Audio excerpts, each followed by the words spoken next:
আলহামদুলিল্লাহ, আমাকে যখন এই প্রোগ্রামের দাওয়াত দেওয়া হয়েছিল, আমার এক যুবক ভাই একটি কথা বলেছে আমাকে যে হুজুর, এই প্রতিযোগিতাটা শুধু আমরা এলাকার যুবক ছেলেরাই এটা করার চেষ্টা করতেছি, আপনি অবশ্যই অনুষ্ঠানে যাবেন। আমি ওই ঘটনা শুনে মনটা ভরে গেল।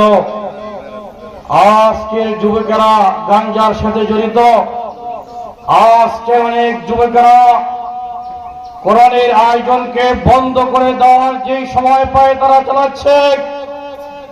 এই সমাজের অনেক যুবকরা আছেন যারা মাদ্রাসা বিরোধী আন্দোলনে ঢুকে গিয়ে হিজবুত তাওহীদ নামে খ্রিস্টানদের মিশনারিতে যোগদান করতেছে। আর সেই সময় কাকরিয়া বাজারের একদল যুবক শ্রেণী, আল্লাহ প্রেমিক শ্রেণীর যুবক ভাইরা কোরআনের আয়োজন করতেছে। আমার মনটা ভরে গেল।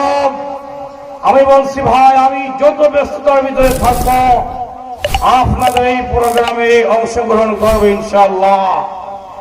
আমরা দোয়া করি আপনাদের এই সংগঠনের মাধ্যমে আল্লাহ তাআলা যেন দ্বীন কায়েমের এক আন্দোলন এই কাকুরিয়া বাজার থেকে শুরু হয়ে যায় এবং আপনারা প্রত্যেকটা মাদ্রাসা মসজিদের খাদেম হিসাবে আপনাদের জীবনকে উৎসর্গ করে দেবেন। এই বলেই আমি আমার সংক্ষিপ্ত আলোচনা শেষ করেছি। আল্লাহ হাফেজ।